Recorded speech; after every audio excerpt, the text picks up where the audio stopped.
Pembicara selanjutnya yaitu Prof. Paul Tahalili, ini guru saya juga. Prof. Paul juga salah satu perintis bedah jantung anak di Surabaya. Ini adalah kurikulum vitae-nya. Sekarang beliau menjabat sebagai dekan ya di UEM. Prof. Paul, waktu saya persilakan waktu dan presentasinya. Yang akan membawakan penanganan penyakit jantung bawaan yang biru ya. Ini sangat challenging buat bedah jantung anak ya, penyakit jantung bawaan yang biru. Silakan Prof. Paul.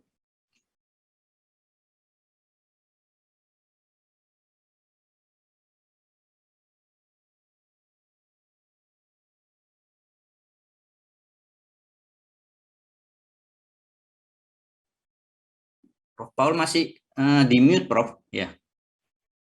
Ya, terima kasih. Selamat siang semuanya. Salam sehat dan salam sejahtera. Terima kasih pada Dr. Arif sebagai moderator dan Dr. Diki yang tadi telah menerangkan banyak serta panjang lebar tentang congenital heart disease. Apalagi menyangkut juga dengan congenital cyanotic dari heart disease ini. Saya kira apa yang diterangkan Dr. Diki itu perlu dicatat dengan baik ya. Karena ini dari PBID yang minta pada saya, jadi saya pikir saya lebih baik mengarah pada dokter-dokter umum yang hadir di sini. Dan itulah sebetulnya tujuannya dari PBID, sehingga kita bisa mengadakan kolaborasi dengan baik. Slide share ini sudah kelihatan belum ya? Sampun, Prof. Sampun. Terima kasih, Dr. Arif. Ini tadi sudah dibacakan kurikulum vitae saya, kalau mau ditambahkan boleh. Saya sebagai Ketua HBTKVI sampai tahun 2024 nanti. Kemudian selanjutnya saya juga Indonesia Section sebagai Presiden dari ICS, International College of Surgeons. Ini organisasi internasional daripada College of Surgeons ini yang berpusat di Chicago, Amerika Serikat, dan didirikan oleh Profesor Max Torex 1935. Jadi sudah berusia 80 tahun lebih. Satu-satunya organisasi profesi yang masuk dan menjadi anggota daripada World Health Assembly, WHO. Slide berikutnya, bentar.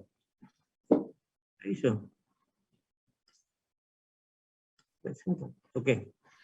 Ini buku saya sekarang sudah naik cetak dengan perjuangan luar biasa. Ternyata membuat buku itu tidak gampang. Apalagi masuk dalam percetakan. Prosesnya ini kurang lebih sampai saat ini. Pada saat kita ngirim naskah sampai saat ini sudah 7 bulan kurang lebih dilakukan editing sana sini. Saya ingin menceritakan pengalaman aja bahwa 44 tahun saya bergelut dalam bedah jantung dengan suka dukanya, dan suasananya memang beda. Pada saat dulu memulainya pulang dari Jerman tahun 85 dengan peralatan apa adanya ya. Saya katakan peralatan apa adanya di Indonesia ini. Dan itulah yang saya alami selama ini. Bahkan operasi mitra komisiotomi secara tertutup pun saya lakukan di Papua di Iran Barat sana itu tahun 1993, 95, 96. Jadi kita kerjakan dengan apa adanya sesuai dengan kondisi Indonesia, dan sampai saat ini pun demikian. Ini adalah buku Thorax di mana seluruh pengalaman saya selama 44 tahun saya tulis di sini, jumlahnya ada 500 halaman. Semoga bulan depan sudah selesai dalam percetakan. Ya, lanjut. Nah, kalau kita lihat bedah jantung, kardiak, toraks, kardiak, dan vaskular, endovaskular Indonesia, di mana perhimpunannya saya pimpin sekarang ini ada 34 provinsi seluruh Indonesia, di mana sekitar 14 provinsi itu ada pusat jantung nasional, pusat jantung terpadu. Dan selanjutnya, kalau pusat jantung nasional itu hanya satu ya di harapan kita Jakarta. Dan selanjutnya Menteri Kesehatan di dalam programnya pada akhir 2023, 20 provinsi yang belum ada pusat jantung terpadu itu harus didirikan.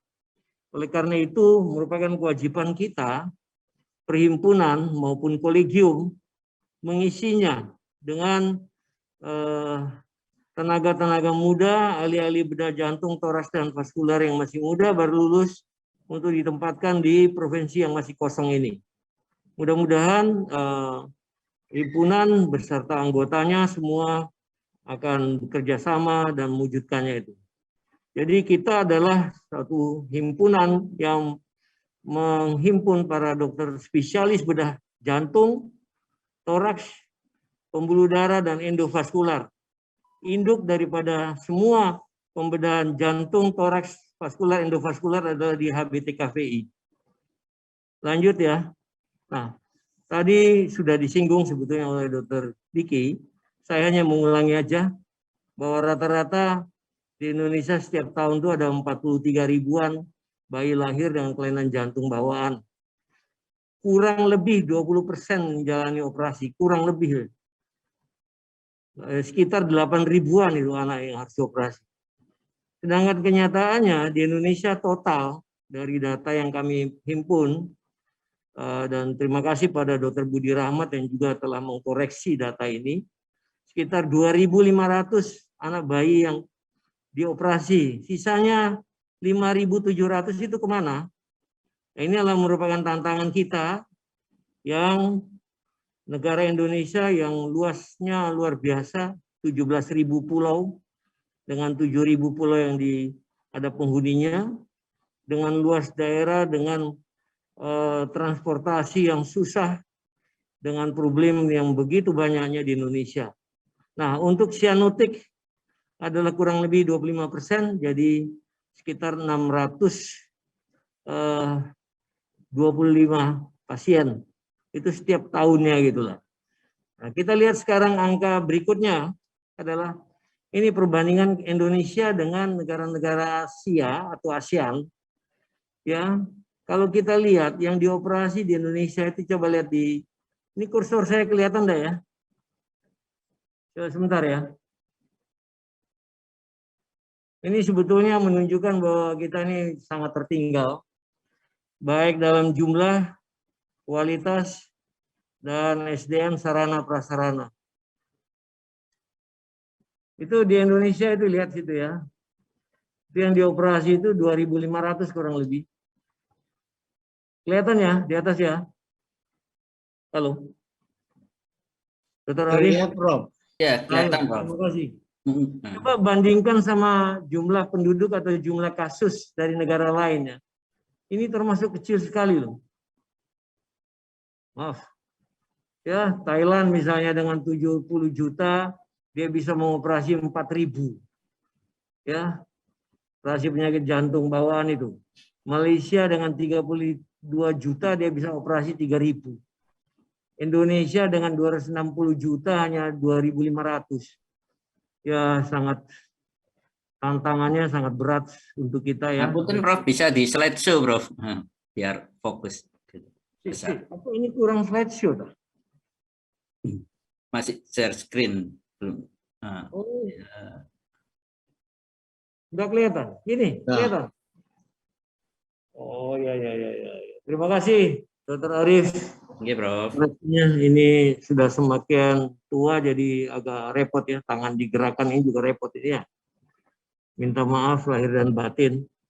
Jadi kalau kita bandingkan misalnya aja dengan Filipina saja. Filipina itu penduduknya 100 juta, operasi jantung bawaan itu kurang lebih 10.000. Nah, ini kan luar biasa ini.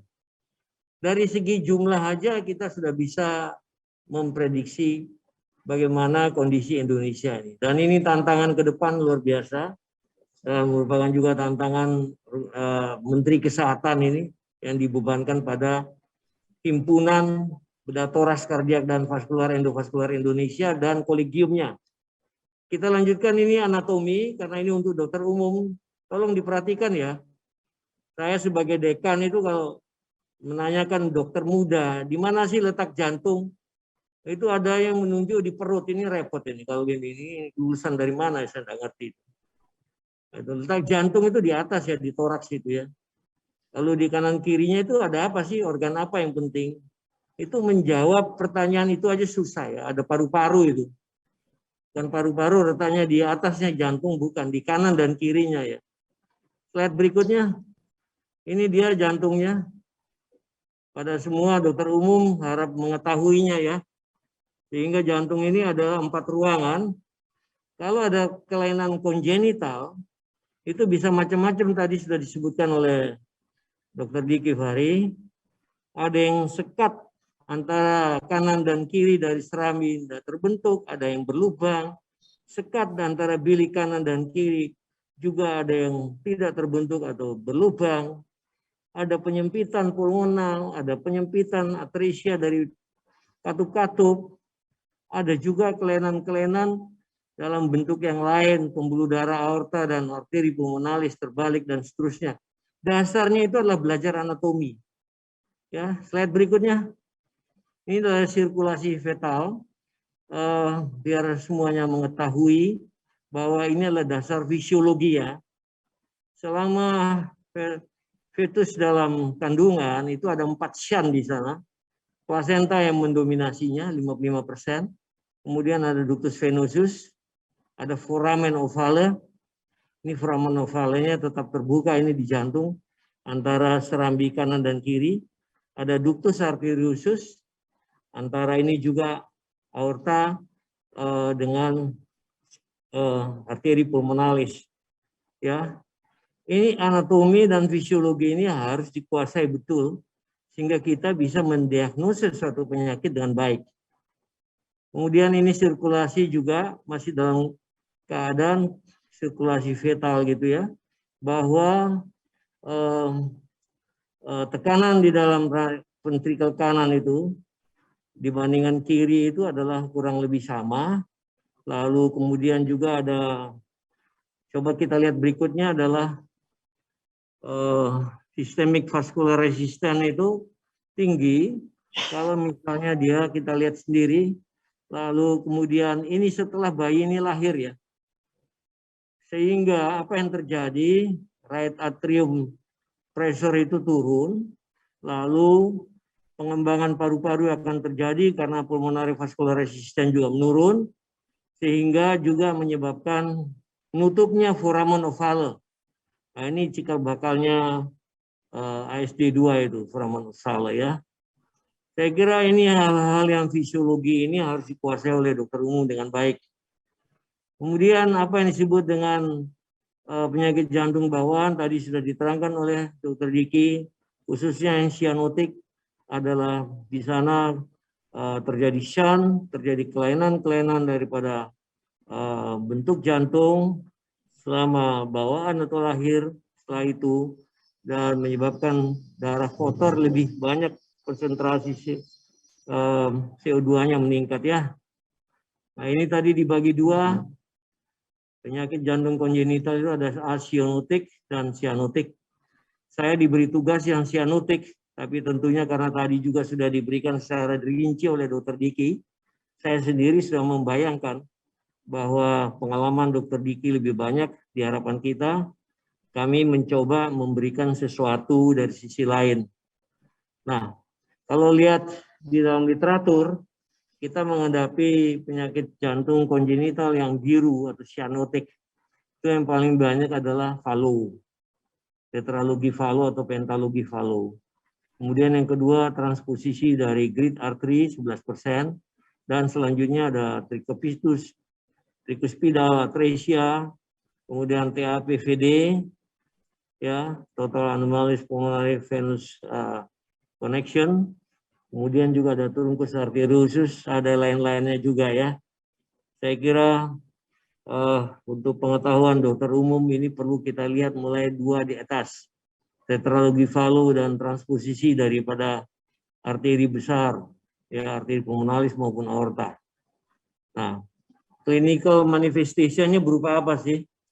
Yaitu biasanya heartbeat-nya itu tinggi, meningkat, kemudian ada chest pain, ada chest discomfort, kemudian biasanya pernapasan mulai terganggu, dan mulai timbul biru. Khusus untuk TGA, itu biasanya bayi langsung biru ya. Saya ingin sampaikan beberapa hal yang menyangkut pengalaman saya selanjutnya. Ini tetralogi Fallot yang terjadi adalah 4 kelainan di sana, yaitu ada obstruksi daripada jalan keluar daripada right ventricle, kemudian ini kursor saya bisa dilihat ini? Tidak bisa ya? Nah ini biar jelas ini. Kita sama-sama belajar ini, terutama untuk dokter umum. Nah itu, ya, ini, ya. Jadi ada penyempitan daripada right outflow tract. Kemudian ada VSD di sini, VSD, ya. Kemudian selanjutnya overriding aorta, lalu right ventricle hypertrophy.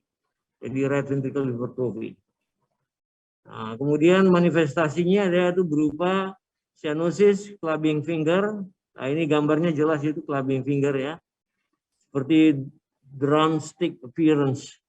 Kalau penabuh drum itu ya bentuknya begitu, ujungnya itu bundar itu ya. Itu karena terjadi cyanosis daripada soft tissue di sana sehingga kukunya itu akan melengkung ke atas gitu ya. Kemudian ada systolic ejection fraction atau systolic ejection murmur, maaf. Lalu ada hypoxic spells, ya ini perlu sekali serius karena ada komplikasi ke CNS.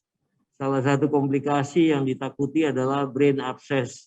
Dan ini kita mendapat beberapa pasien di Surabaya, brain abscess-nya ditrepanasi oleh teman-teman bedah saraf. Setelah sembuh baru kita lakukan total koreksi. Ya, ini ada pasien selanjutnya akan saya sebutkan di sini. Kita lanjutkan lagi. Ini bentuknya kalau kita belajar tentang X-ray. Kenapa terjadi both safe? Itu karena right ventricle-nya membesar sehingga yang left ventricle itu menekan sehingga dia akan kelihatannya letaknya lebih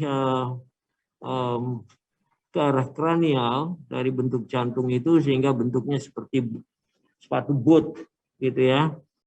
Kemudian selanjutnya kita lihat angiografi secara garis besar. Di sana ada gambaran VSD dan di sana juga ada gambaran pulmonary valve serta right ventricle outflow tract yang mengalami penyempitan atau infundibular stenosis di situ ya.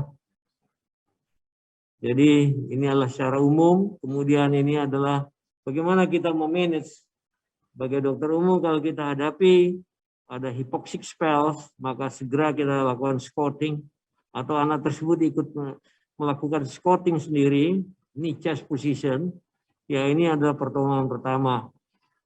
Selanjutnya kita beri oksigenasi, sedasi, dan seterusnya. Itu terjadi selanjutnya dia adalah di rumah sakit. Ya. Kemudian timing daripada surgery ini harus diketahui bahwa bayi lahir biru itu bukan tetralogi Fallot, tapi birunya itu muncul setelah 3 bulan atau 2 bulan sampai dengan 1 tahun 2 tahun ya. Itu birunya muncul setelah itu. Saturasi oksigen ya sekitar 75 sampai 80% ya. Kemudian selanjutnya kita perhitungannya adalah indikasi operasi dengan Mecone ratio ya. Kita lanjutkan slide berikutnya. Ini dia bahwa ada palliative prosedur. Kalau misalnya Mecone ratio tidak memenuhi syarat, maka kita lakukan BT shunt bisa kita lakukan ya, shunt yang tadi disebutkan atau port shunt dan seterusnya.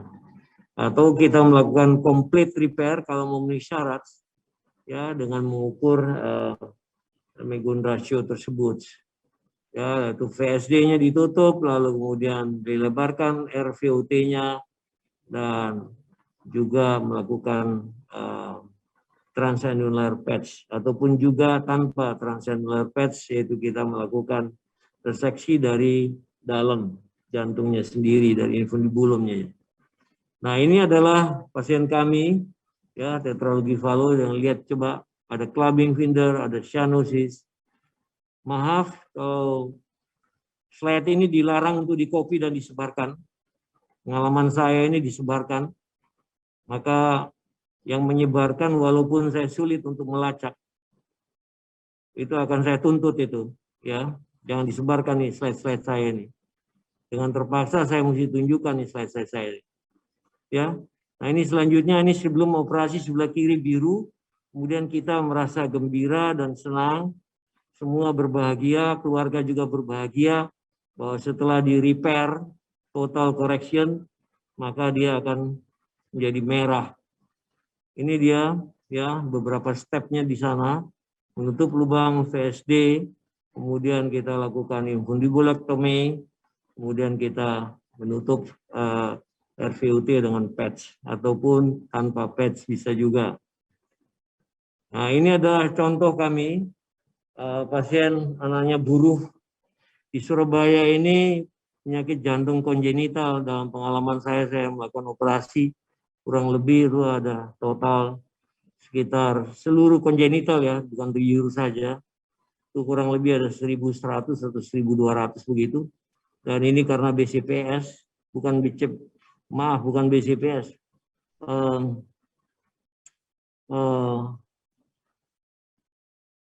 BPJS. Dulu BPJS.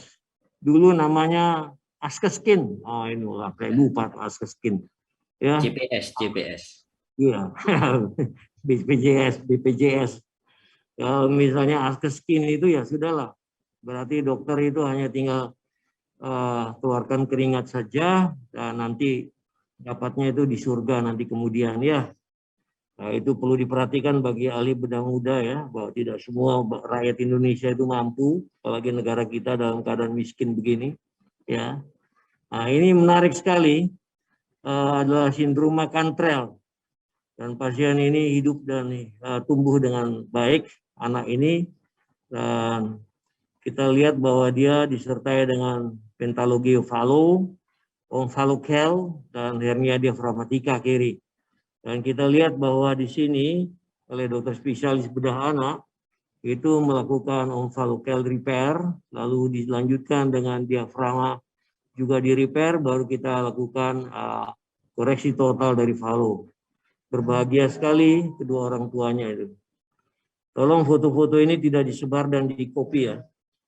Selanjutnya ini adalah anak seorang guru, ya, juga dengan tetralogi Fallot, ya. Kita lanjutkan, ini anak dengan abses otak. Teman-teman dari bedah saraf melakukan trepanasi 2 kali, kemudian kami melanjutkan dengan koreksi total dari tetralogi Fallot. Sangat berbahagia sekali. Dan ini beberapa pasien yang kami kumpulkan, kita mengadakan rekreasi bersama sebelum berangkat dalam satu bus, ya. Anak-anak ini saya kumpulkan. Lalu pada tahun 2006 ini sudah cukup banyak, sehingga mereka bergembira bersama orang tuanya. Ini termasuk Askeskin semua. Kemudian selanjutnya ini operasi yang sulit sekali, yaitu transposisi arteri besar. Terus terang saja kami juga mendapat bantuan dan kerjasama dengan Dr. Yusuf Rahmat, yang 2 kali, 3 kali ke Surabaya pada tahun sekitar 2003, 2004, dan juga disertai dengan waktu itu ada Profesor Bloom, sehingga kita bisa memulai, tapi sayangnya banyak sekali kegagalannya, dan ada juga yang berhasil, ya. Nah, ini contohnya, kalau kita lihat manifestasi kliniknya itu apa, ya, yang jelas kebiruan, kemudian ini langsung lahir biru, ya. Kemudian ada tachypnea dan ada murmur di sana. Nah, ini adalah X-ray, chest X-ray. Kita lihat adalah seperti telur yang digantung itu ciri-cirinya daripada transposisi dari arteri besar. Nah, ini dia. Tindakan pertama kalau lahir kita menemukan ini dugaan adalah langsung kita membuka, melebarkan PFU, atau kita merobek septum interatrialis dengan kateter, ya, kateter septektomi, gitu. Nah, selanjutnya baru kita lakukan koreksi. Itu biasanya lahir kemudian tunggu 1 bulan atau kadang-kadang bisa sampai 3 bulan. Kalau lebih dari itu biasanya prognosisnya jelek, ya. Nah, ini dia tim dari Jakarta, teman-teman dari Rumah Sakit Jantung Pusat Nasional yang datang, ada Dr. Ruhum, Yusuf Rahmat itu agak cemberut sedikit rupanya, ya, melihat pasien juga memang kita perlu empati, ya. Ya, jangan ketawa-ketawa menghadapi pasien begitu, ya. Tapi kalau dia sudah sembuh mungkin sedikit senyum boleh, ya. Ini adalah Dr. Heru dengan pasiennya yang luar biasa. Dia melakukan operasi switch over 5 tahun sebelumnya, anaknya baru lahir, dan 5 tahun kemudian dia sudah mencapai TK begitu, bisa ketawa lebar begitu, ya. Dr. Heru, terima kasih, luar biasa murid saya ini telah memberikan, meneruskan cita-cita kita yang dulu operasinya serba terbatas, sekarang semua peralatan bisa kita penuhi. Ya, kemudian ini single ventricle, ini adalah pasien saya yang saya lakukan. Juga kita lakukan dengan paliatif tentunya. Lalu trikuspedial, atresia, ya. Ini pasien yang lainnya. Ya, tadi sudah dijelaskan jelas prosedurnya oleh Dr. Diki Fari. Nah, ini ada lagi total anomalis pulmonary venous drainage. Ini kita mengalihkan aliran vena pulmonalis ke yang tadinya ke atrium kanan, kita alihkan ke atrium kiri, ya. Ini pasiennya, kita sangat senang sekali kalau memang hasil-hasilnya itu memberikan kehidupan harapan baru dari si pasien yang sebetulnya sulit-sulit ini. Ya, selanjutnya adalah AV kanal, lalu AVSD, ya tadi juga, dan Fsen.